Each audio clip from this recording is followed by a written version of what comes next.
Greetings, booktubers, and welcome back to Grammaticus Books. Welcome back to an Edgar Rice Burroughs Tarzan edition of Grammaticus Books, because today we are going to be talking about Edgar Rice Burroughs' Tarzan of the Apes, his first novel in the Tarzan series, which was written in was published in 1914. The first Tarzan book, the hardcover version of it, published in 1914, but the story was originally written in 1912. And was published in a series of pulp magazines called Argosy. And then in 1914, they collected all the stories, put them together, and put them out in a hardcover format, which was labeled Tarzan of the Apes. And this book here is about 110 years old. I say about because I don't know, and you can't tell exactly what the age of this book is. But at the end of the video, what I'm going to do is we're going to go into it and try to establish its provenance a little better. There's a bit of a mystery to it. But we're going to delve into it, so stay tuned for that. It should be fun. In addition to this hardcover version, I've got another 5 books of Tarzan that I own. And I've owned all these books depending on the book, between 20 and 25 years. And the other ones that I have is, I've got a 1917 edition of The Son of Tarzan in a hardcover. It's a really nice copy of Son of Tarzan. And I've got a hardcover of Tarzan and the Ant-Men from 1924. And then I've got a couple of 1960s paperbacks, including Tarzan and the Jewels of Opar, which is an Ace edition with a really nice Frazetta cover on it. Tarzan at the Earth's Core, again with a great Frazetta cover. And that's a Pellucidor crossover with Edgar Rice Burroughs' Pellucidor series, if I'm not mistaken. And speaking of Pellucidor, that's a Pellucidor novel, The Land of Terror, with a good Frazetta cover. And that's where Tarzan, or I should say Edgar Rice Burroughs, crosses over Tarzan with this series. And then the last book I have is Tarzan Triumphant, which is book number 15, with this Ballantine book edition with not such a great cover on it. And the printing quality isn't as good either. But just finished this Tarzan book. It's the first one that I've read, even though I've owned these books for 20 years, 2+ decades each. And the reason it's taken me so long to read one of them is because I grew up with the Johnny Weissmuller Tarzan movies that would come on every weekend. And I would go down there and I'd watch them, and they were entertaining, but Tarzan was kind of an idiot. It was kind of a silly storyline in the movies. And that was really my impression of the books too, that they were just silly pulp fiction from the early 1900s with kind of an uninteresting, dumb character. And then I came onto BookTube and I started watching other BookTube channels who would talk about Tarzan and Edgar Rice Burroughs, and they painted a far different picture of a much more intelligent, much more interesting and complex character. And I'm like, well, hey, I've got these books. Why don't I give it a try? So I pulled out the first in the series, Tarzan of the Apes, and read this copy here, and I literally finished it yesterday evening at about 10 o'clock. And I liked it so much, I had to get on and do a review about it today after I got home from work. And I'm going to go ahead and give a review on it. There will be spoilers, so you've been warned. But the overview of the story is that Tarzan's parents are on a steamer ship that's coming down along the west coast of equatorial Africa when the crew mutinies and takes his father and his mother and maroons them on the shore of West Africa with all of their possessions that they had with them. And the father then builds a cabin. He sets up a home because his wife is pregnant with Tarzan. She gives birth shortly afterwards. And then not long after that, Kerchak, the leader of the local ape tribe, breaks into the cabin, murders his father, murders his mother, and is about to murder him when he's rescued by another ape from the tribe, a female ape named Kayla, who's just lost her baby. So she adopts Tarzan as her own. She raises him as one of the apes. And Tarzan grows up to manhood. He becomes about 20 years of age. And he kills Kerchak in battle and takes over control of the tribe. And then into this mixture, Edgar Rice Burroughs then interjects a tribe of African cannibals that come into the area and set up a village. And this guerrilla warfare, if you'll excuse the pun, then ensues between Tarzan and this group of cannibals. And while this guerrilla warfare is going on, another steamer ship that just happens to be along the same coast of Africa also mutinies. Amazing coincidence of coincidences. and then takes the aristocracy that are on board, the English aristocracy, and maroons them in the exact same spot where his father and his mother were marooned. What a coincidence.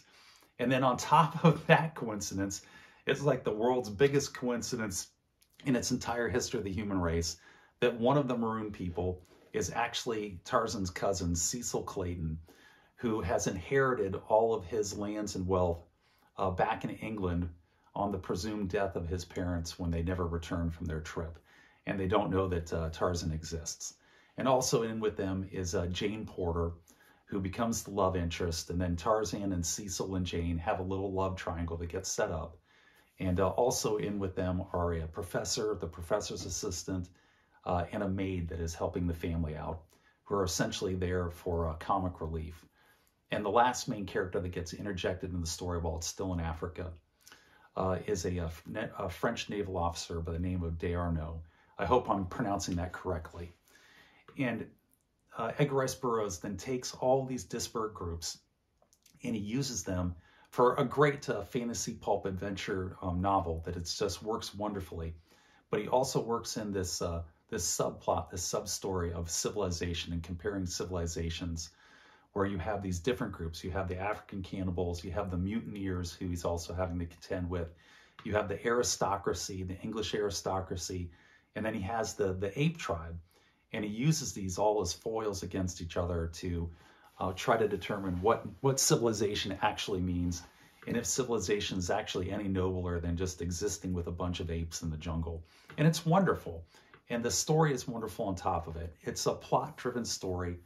The characters are pretty straightforward, but I would say that what I really enjoyed about this novel is that the character of Tarzan is very much more of a complex character than you get in the movies, obviously. And I would argue that he's even more complex, more developed than John Carter in the Warlord of Mars series, The Princess of Mars, that also was written by Edgar Rice Burroughs, also in 1912. And I just recently reread The Princess of Mars. And I've got to be honest, I enjoyed The Princess of Mars, but I think this is a better book. Tarzan is a more well-rounded, more well-thought-out character than John Carter of Mars. And I think that Edgar Rice Burroughs' writing in here, it seems more mature to me. It's better developed. It's better, the story and the world which he lives is better imagined and then executed on the page. And it's just a wonderful action-adventure story with a nice little civilization subplot going on underneath. And obviously you've got the Romulus and Remus inspiration from it. And I think even Edgar Rice Burroughs himself mentioned Romulus and Remus as part of the inspiration for the story. And I would argue that there's a bit of the Odyssey in here with Penelope and Jane Porter being very, very close and parallel. Because towards the end of the book, Jane Porter and the Englishmen, they depart. They get on the French naval vessel and they leave. And Tarzan is stranded there in Africa. But he's there with the French naval officer who he's nursing back to health after a battle. And he and the French naval officer come back and then go in pursuit of Jane Porter, the love interest in America. And you've got that love triangle between Cecil Clayton, who is not an unsympathetic character, but he's set up as the love, main combatant, his main competitor for the heart of Jane Porter, and with Tarzan, and they pursue her over to America, to Wisconsin in particular. And while Jane Porter is in Wisconsin, she's fending off suitors. She's fending off marriage proposals from Clayton and from another individual who is also pursuing her, who is not sympathetic. He's the antagonist towards the end of the book. And it is very similar to Penelope and Odysseus, where Penelope is waiting for Odysseus to return. And I don't think that that's an accident either. And it's just wonderful. And it comes to a climax there in the woods of Wisconsin, from equatorial Africa to the woods of Wisconsin. And I really enjoyed it. It's very well done. It is just a fantastic, great pulp fantasy fiction adventure novel.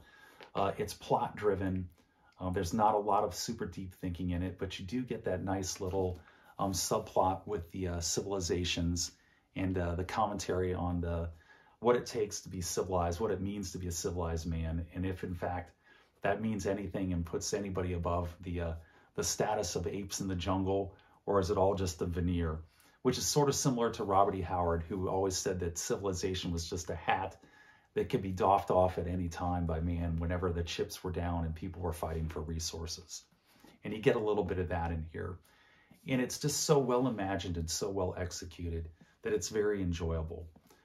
Some of the cons of this book, I would say, is that you have this very good story going in Africa, and then when it moves to the United States, it goes very quickly. It ends really abruptly, much like Bram Stoker's Dracula. We have this very well-developed story, and then in my opinion, the end of Dracula just happened very quick. And you get a similar ending here. And I wonder if that isn't part because this was published sequentially, chapter by chapter, essentially, in that pulp magazine. And it might have had to have gotten squashed in for the pulp magazine. But it also ends on a cliffhanger. But there are some ridiculous parts to this story where Tarzan teaches himself to read and write English from these children's readers' books that he finds left over in his father's cabin, which is preposterous.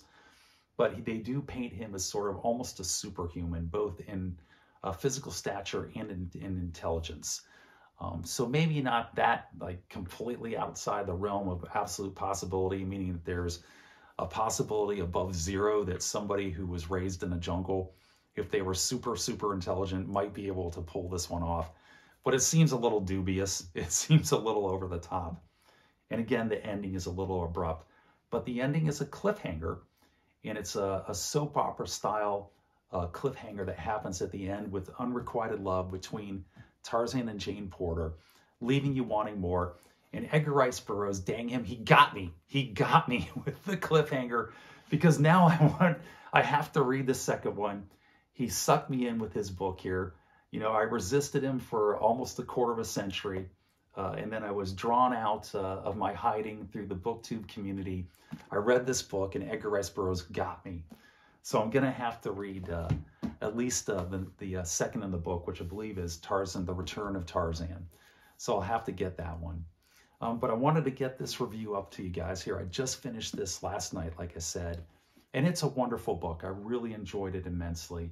I would recommend it to anyone.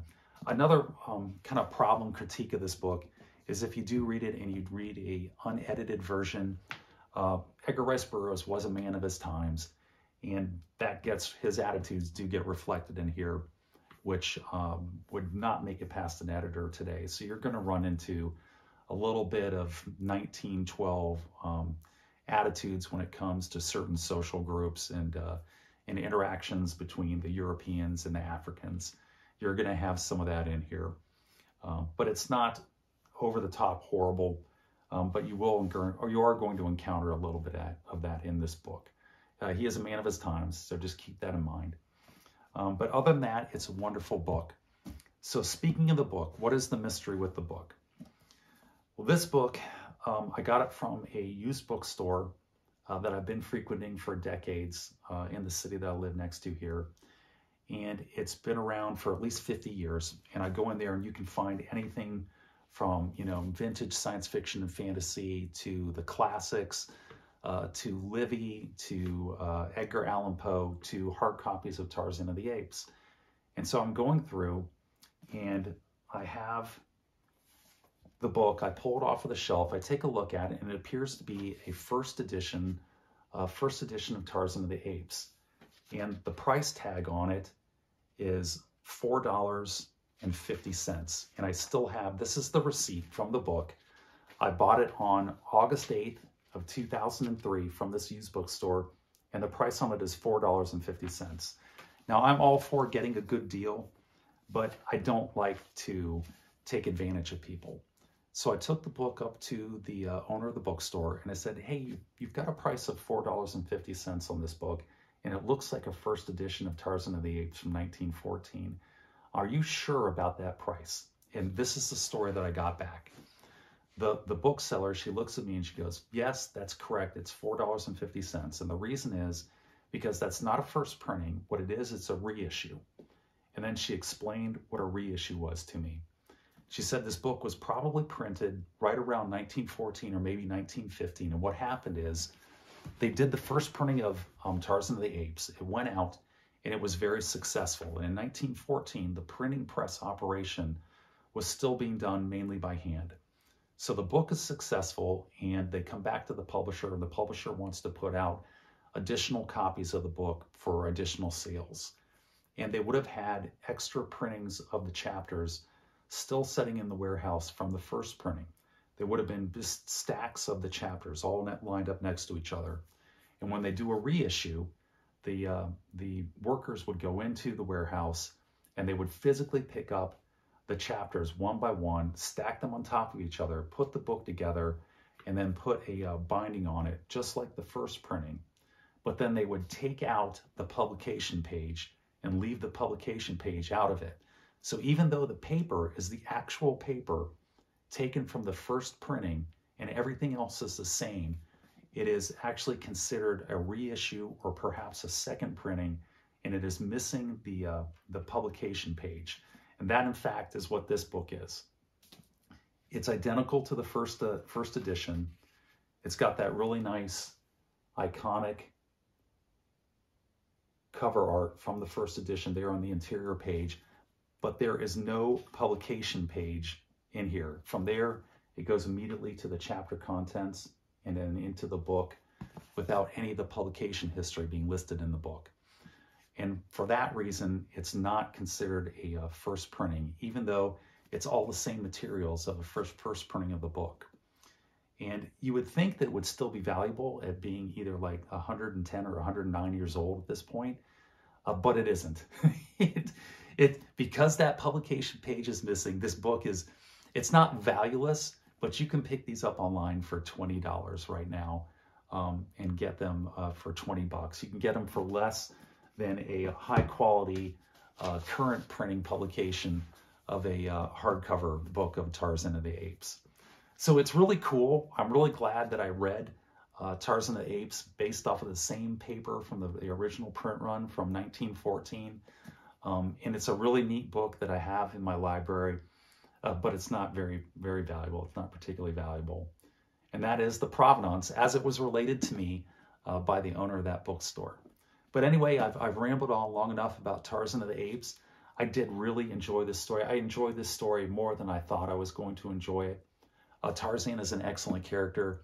Edgar Rice Burroughs, he thoroughly hooked me with his cliffhanger ending, and I will be going on to the next one in the series. And I'll let you guys know what I think about that one. But for now, I think that's it. It's late, I'm tired, and I'm going to say take care, be safe, and I'll catch you guys in the future.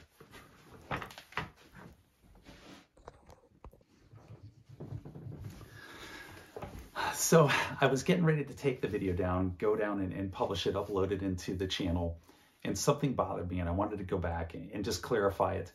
A Princess of Mars is it's a world-building book that is superior to Tarzan of the Apes.